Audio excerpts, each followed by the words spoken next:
आप सभी का स्वागत है मेरे चैनल एग्रीकल्चर एग्जाम प्रिपरेशन में। आज की वीडियो में हम जलवायु के अंतर्गत वायुमंडल की परतों को जानेंगे। साथ ही वायुमंडल में कौन कौन सी गैसें पाई जाती हैं उसके बारे में जानेंगे। साथ ही जलवायु के वर्गीकरण के बारे में जानेंगे। अगर आप मेरे चैनल पर पहली बार आए हैं तो इसको सब्सक्राइब कर लीजिए ताकि एग्रीकल्चर से संबंधित जो भी टॉपिक्स पे मैं वीडियो बनाऊँ वो आपको समय से मिल जाएँ। तो आज जलवायु के अंतर्गत बात करेंगे मौसम, वेदर। किसी दिए गए स्थान और किसी निश्चित समय पर वातावरण की स्थिति या अवस्था को मौसम कहते हैं। मौसम वह है जो किसी स्थान या निश्चित समय में वातावरण की जो स्थिति पैदा होती है, उत्पन्न होती है, उसको ही मौसम कहते हैं। जैसे अभी मौसम ठीक है, बादल नहीं है तो हम कहेंगे मौसम ठीक है।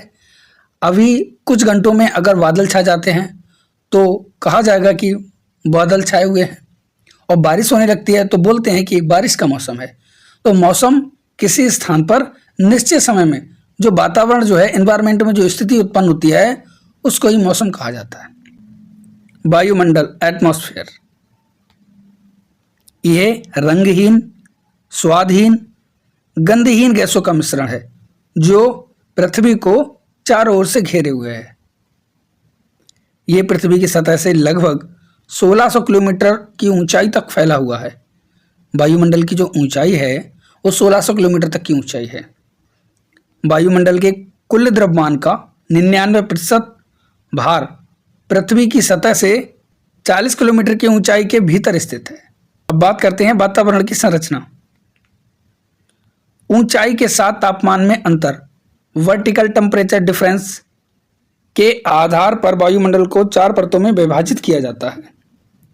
वातावरण की जो संरचना है, जो स्ट्रक्चर है, उसको 4 परतों में विभाजित किया गया है। नंबर 1, क्षोभमंडल। ये वायुमंडल की सबसे निचली परत है, जो पृथ्वी की सतह पर पाई जाती है। यह पृथ्वी की सतह से 8 से 18 किलोमीटर की ऊंचाई तक फैली हुई है। ध्रुवों से 8 किलोमीटर और भूमध्य रेखा से 18 किलोमीटर ऊंचाई तक।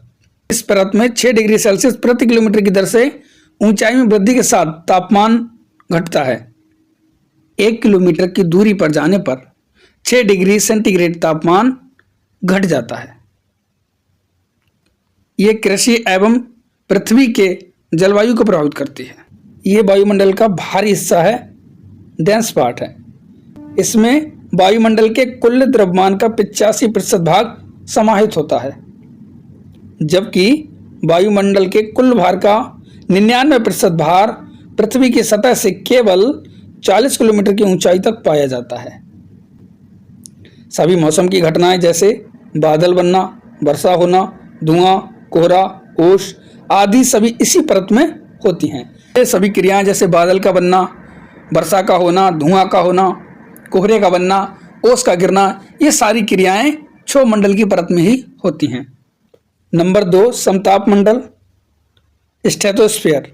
ये वायुमंडल की दूसरी परत है जो पृथ्वी की सतह से 8 से 18 किलोमीटर की ऊंचाई से 50 किलोमीटर की ऊंचाई तक फैली हुई है। ये सबसे गर्म परत है। इसमें ऊंचाई के साथ तापमान में वृद्धि होती है।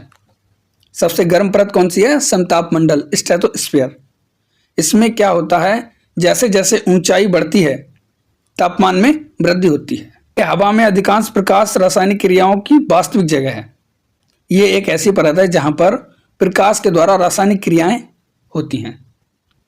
इस परत में ओजोन परत की उपस्थिति के कारण परावैंगनिक किरणों, अल्ट्रावायलेट रेज को अवशोषित किया जाता है, इसीलिए इसे ओजोनस्फीयर भी कहा जाता है। समताप मंडल का एक दूसरा नाम ओजोनोस्फीयर भी है, क्योंकि इस परत में परावैंगनिक किरणों को अवशोषित किया जाता है, एब्जॉर्ब किया जाता है। ओजोन की अधिकांश सांद्रता पृथ्वी की सतह से लगभग 25 किलोमीटर की ऊंचाई पर मौजूद है, इसलिए समताप मंडल की निचली सतह को ओजोन मंडल भी कहा जाता है। नंबर 3, मध्य मंडल, मेसोस्फीयर। यह समताप मंडल के ऊपर स्थित वायुमंडल की तीसरी परत है। यह पृथ्वी की सतह से 50 किलोमीटर से 80 किलोमीटर की ऊंचाई तक फैली हुई है। इस परत में ऊंचाई में वृद्धि के साथ तापमान में भारी गिरावट होती है। इस परत में ऊंचाई अगर बढ़ती है तो तापमान गिरने लगता है, कम होने लगता है। इसीलिए ये वायुमंडल की सबसे ठंडी परत है। इस परत का औसत तापमान -90 डिग्री सेल्सियस रहता है। सबसे ठंडी परत कौन सी है? मध्यमंडल। नंबर 4, बाह्यमंडल। एक्सोस्फीयर ये पृथ्वी की सतह से सबसे ऊपरी या बाहरी परत है। इसे एक्सोस्फीयर या थर्मोस्फीयर भी कहा जाता है। इस परत में हल्की गैसें होने से वायुमंडलीय घनत्व बहुत कम होता है। अगर कहा जाए ऐसी कौन सी परत है जिसमें वायुमंडलीय घनत्व सबसे कम है, तो वह है बाह्यमंडलीय परत, एक्सोस्फीयर।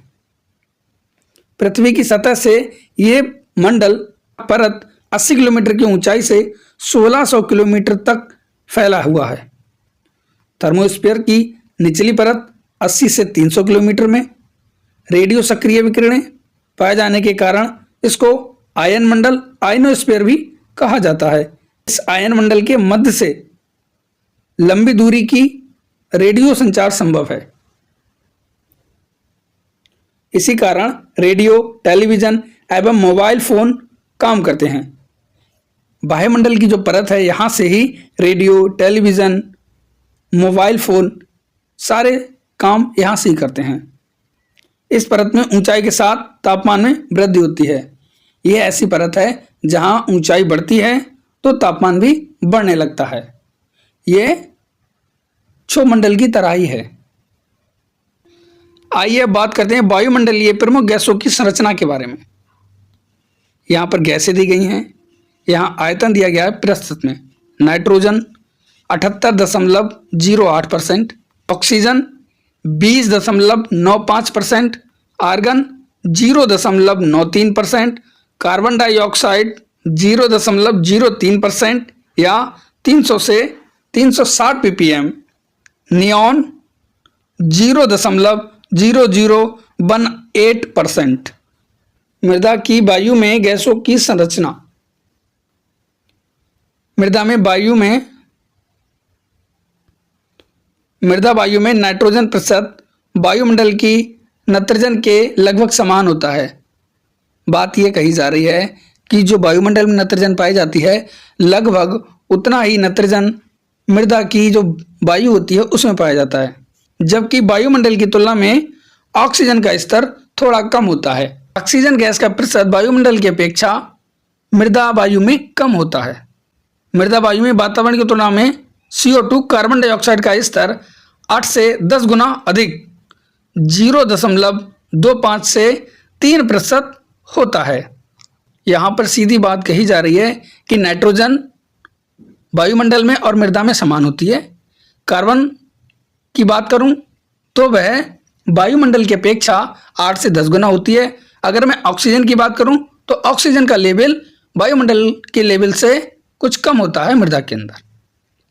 सौर स्थिरांक, सोलर कांस्टेंट, वातावरण की बाहरी सीमा पर 1 वर्ग सेंटीमीटर के सतह क्षेत्र पर 1 मिनट में गिरने वाली ऊर्जा को सौर स्थिरांक के रूप में परिभाषित किया जाता है। सौर स्थिरांक का मान 1.94 कैलोरी प्रति वर्ग सेंटीमीटर प्रति मिनट या SI यूनिट में 1353 वाट प्रति वर्ग मीटर है। सौर विकिरण को विद्युत चुंबकीय तरंगों या कणों के रूप में प्राप्त किया जाता है, जिसे क्वांटम या फोटॉन कहा जाता है। PAR, प्रकाश संश्लेषक सक्रिय विकिरण। PAR की फुल फॉर्म होती है फोटोसिंथेटिकली एक्टिव रेडिएशन। हरे पत्तों में प्रकाश संश्लेषण के दौरान तरंग दैर्ध्य में सौर ऊर्जा का उपयोग 0.4 से 0.7 UM तक या विकिरण 400 से 700 नैनोमीटर तक तरंग दैर्ध्य की प्रकाश संश्लेषण के लिए सबसे अधिक सक्रिय होती है, जो प्रकाश संश्लेषक सक्रिय विकिरण कहलाती है। प्रकाश संश्लेषक सक्रिय विकिरण PAR या फोटॉन को क्वांटम सेंसर द्वारा मापा जाता है। PAR को फोटॉन या क्वांटम सेंसर द्वारा मापा जाता है। PAR की यूनिट आइंस्टीन या वाट प्रति वर्ग मीटर है। लक्स। यह सौर विकिरण की तीव्रता चमक को मापने वाली सबसे पुरानी इकाई है। संकीर्ण तरंग बैंड नैरो वेव बैंड्स में स्पेक्ट्रोमीटर द्वारा प्रकाश विकिरण को मापा जाता है। अब बात करते हैं गिरावट दर या लैप्स रेट क्या है। क्षोभमंडल में ऊंचाई के साथ तापमान में कमी आती है, जिससे तापमान गिरावट दर में व्यक्त किया जाता है। इसी को लैप्स रेट कहते हैं। आमतौर पर तापमान में गिरावट की दर लैप्स रेट 6.5 डिग्री सेल्सियस प्रति किलोमीटर है। एडियाबेटिक ह्रास दर या एडियाबेटिक लैप्स रेट क्या है? जिस दर पर हवा के बढ़ने या गिरने के बाद तापमान में बदलाव होता है उसे एडियाबेटिक लैप्स रेट कहते हैं। सूखी एडियाबेटिक चूक दर 10 डिग्री सेल्सियस प्रति किलोमीटर होती है। जिस स्थिति में तापमान में गिरावट के बजाय अचानक वृद्धि होती है उसे तापमान इन्वर्जन कहा जाता है। अब बात करते हैं एल्बिडो क्या है। यह पृथ्वी की सतह पर सूर्य से आने वाली एवं परावर्तित होकर लौटकर वापस वातावरण में जाने वाली विकिरण के बीच का अनुपात है। एल्बिडो क्या है? जब सूर्य से आने वाली जो किरण होती है वो पृथ्वी की सतह पर आती है और जिस दर से वापस लौटती है उस बीच के अनुपात को एल्बिडो कहते हैं। किसी सतह द्वारा परावर्तित सौर विकिरण को एल्बिडो के नाम से जाना जाता है। यह प्रतिशत में व्यक्त किया जाता है। पृथ्वी की सतह का एल्बिडो 0.3 या 30% होता है। फसलों की सतह का एल्बिडो 23 से 30% के बीच होता है। बादलों के आवरण का एल्बिडो 40 से 90% होता है। ताजा बर्फ का एल्बिडो सर्वाधिक 75 से 90% के बीच होता है। चक्रवात एक लगभग गोलाकार कम दबाव का क्षेत्र होता है जिसका व्यास 100 से 1000 मील एवं हवा की गति केंद्र की ओर होती है। वायुमंडल दबाव हमेशा इस क्षेत्र के केंद्र में सबसे कम होता है और तेजी से बाहरी रूप में बढ़ता है। तूफान, टाइफून्स, हेरिकेन्स आदि चक्रवात के नाम हैं। जलवायु क्लाइमेट। जलवायु एक सामान्यकृत मौसम या किसी दिए गए क्षेत्र में तुलनात्मक रूप से लंबी अवधि के दौरान मौसम की अवस्थाओं का योग होता है। जलवायु एक लंबे समय की अवधि को काउंट करके ज्ञात किया जाता है। अब बात करते हैं जलवायु का वर्गीकरण। जलवायु के वर्गीकरण को अलग अलग वैज्ञानिकों ने बांटा है। बात करते हैं डिकनडोले के अनुसार। इन्होंने 1990 में इसको बताया। यह वनस्पति वेजिटेशन के आधार पर जलवायु के वर्गीकरण का प्रयास करने वाला पहला व्यक्ति था। डिकनडोले पहला व्यक्ति था जिन्होंने वनस्पति के आधार पर जलवायु का वर्गीकरण किया। Number 2 Koppen 1936। इन्होंने मौसम के तत्वों जैसे तापमान, वर्षा, वेदर एलिमेंट्स, टेम्परेचर, प्रेसिपिटेशन के आधार पर दुनिया की जलवायु को 5 समूह में विभाजित किया। Number 1 tropical forest, dry climate, warm temperature rainy climate, cool forest climate और पोलर क्लाइमेट। बात करें ट्रोल्स 1965 के अनुसार, ये वर्गीकरण उष्णकटिबंधीय अफ्रीका और दक्षिणी अमेरिका के वनस्पति क्षेत्रों की व्याख्या करने के लिए संतोषजनक पाया गया। ये वर्गीकरण कृषि उद्देश्य के लिए उपयुक्त है। ट्रोल के द्वारा जो 1965 में वर्गीकरण किया गया वह कृषि के लिए महत्वपूर्ण है। अगर कोई पूछता है ऐसा किसने वर्गीकरण किया जो कृषि के लिए इम्पोर्टेंट है और जो अब तक माना जा रहा है, वह है ट्रोल 1965 का वर्गीकरण।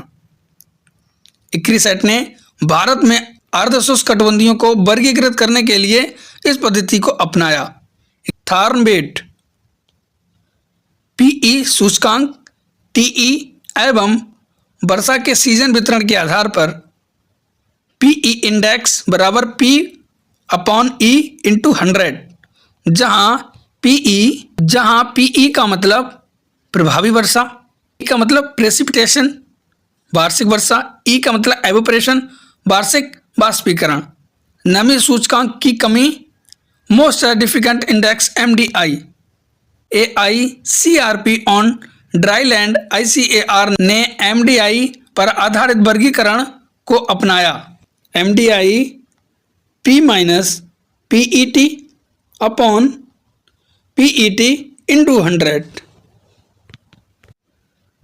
जलवायु के आधार पर MDI मान के प्रकार: उप आर्द्र सब ह्यूमिड 0 से 33.3, अर्धशुष्क सेमी एरिड -33.3 से -66.6, शुष्क एरिड -66.6 से अधिक। आर्द्रता ह्यूमिडिटी। आर्द्रता का अर्थ वायुमंडल में जल वाष्प वाटर वेपर की उपस्थित मात्रा से है। आर्द्रता क्या है? आर्द्रता वह है जो वायुमंडल में जल वाष्प उपस्थित होती है उसकी मात्रा ही आर्द्रता कहलाती है। सापेक्षिक आर्द्रता रिलेटिव ह्यूमिडिटी। अब इसका एक फार्मूला होता है, सापेक्षिक आर्द्रता बराबर हवा में मौजूद जल वाष्प अपॉन संतृप्ति के लिए आवश्यक जल वाष्प इंटू 100। सापेक्ष आर्द्रता को प्रतिशत में व्यक्त किया जाता है। यह ज्ञात करने में सबसे सरल एवं ज्यादातर कृषि के लिए उपयोगी है। पूर्ण आर्द्रता की इकाई ग्राम प्रति घन मीटर होती है। विशिष्ट आर्द्रता स्पेसिफिक ह्यूमिडिटी। विशिष्ट आर्द्रता की इकाई ग्राम प्रति किलोग्राम होती है। वर्षा के रूप टाइप ऑफ प्रेसिपिटेशन। वर्षा रेन। वर्षा की बूंदों का आकार 0.5 से 6 mm से अधिक होता है तो वह वर्षा कहलाती है। बूंदा बांदी। इसमें बूंदों का आकार 0.2 से 0.5 मिलीमीटर रहता है। हिमपात स्नोफॉल। हल्के बर्फ के टुकड़े जो ऊर्ध्वपातन की क्रिया से उत्पन्न होते हैं। ओस ड्यू। ठंडी सतह पर छोटी बूंदों की घनीभूत नमी। पाला कम तापमान। कितना कम? 0 डिग्री सेल्सियस के आसपास के कारण बर्फ के पंख के रूप में मृदा या वनस्पति की सतह पर जम जाना। कोहरा फॉग। अलग प्रकार एरोसेल का एक पतला बादल बनना। धुआं एक बहुत महीन 50 से 150 माइक्रोन की बूंदों से बनता है। वाष्प वेपर। वायुमंडल में जल का गैसीय रूप में बनना वाष्प कहलाता है।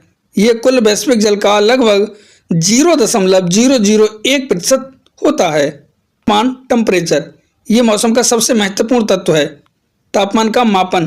तापमान मापन के लिए महत्वपूर्ण इकाई डिग्री सेल्सियस है। सेल्सियस पैमाने पर पानी का पिघलना और क्वथनांक क्रमशः 0 और 100 डिग्री सेल्सियस पर होता है। पानी का पिघलना यानी फ्रीजिंग पॉइंट 0 डिग्री सेल्सियस, क्वथनांक बॉइलिंग पॉइंट 100 डिग्री सेल्सियस पर होता है।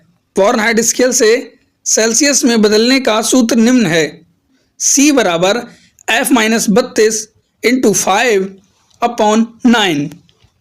यह इसका सूत्र है जो फ़ारेनहाइट स्केल को डिग्री सेल्सियस स्केल में कन्वर्ट कर देता है। अब बात करते हैं फ़ारेनहाइट के बारे में। फ़ारेनहाइट स्केल में पानी का गलनांक, फ्रीजिंग और क्वथनांक, बॉइलिंग क्रमशः 32 डिग्री फ़ारेनहाइट और 212 डिग्री फ़ारेनहाइट होता है। सेल्सियस स्केल से फ़ारेनहाइट में बदलने का सूत्र F बराबर C इंटू 9/5 प्लस 32। केल्विन। पूर्ण एब्सोल्यूट तापमान केल्विन इकाइयों में मापा जाता है। जब पदार्थ के अणु में कोई गतिविधि नहीं होती तो इसे 0 डिग्री केल्विन कहा जाता है। केल्विन में पानी का गलनांक बिंदु 273 डिग्री केल्विन और क्वथनांक बॉइलिंग बिंदु 373 डिग्री केल्विन होता है। केल्विन बराबर डिग्री सेल्सियस प्लस 273। सस्य वेधशाला एग्रोमेट ऑब्जर्वेटरी के उपकरण।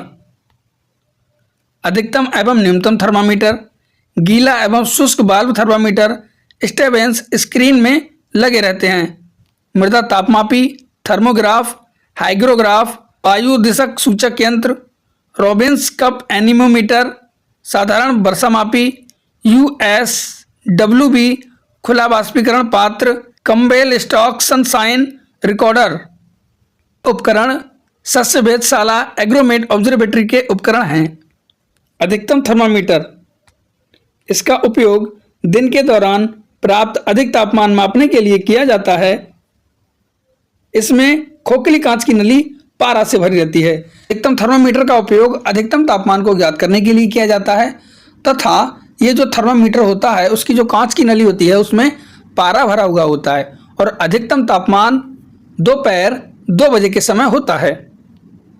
न्यूनतम थर्मामीटर, इसका उपयोग सबसे कम तापमान मापने के लिए किया जाता है। इसमें बल्ब में अल्कोहल के साथ एक गिलास ट्यूब होता है। न्यूनतम थर्मामीटर सबसे कम तापमान मापने के लिए किया जाता है, यानी न्यूनतम टेम्परेचर मापने के लिए किया जाता है और उसमें अल्कोहल भरा होता है। साथ ही सबसे कम तापमान सुबह के 4 बजे के समय होता है। मृदा थर्मोमीटर, यह पारा थर्मोमीटर है। इसके अंतिम सिरे पर बैंड होता है।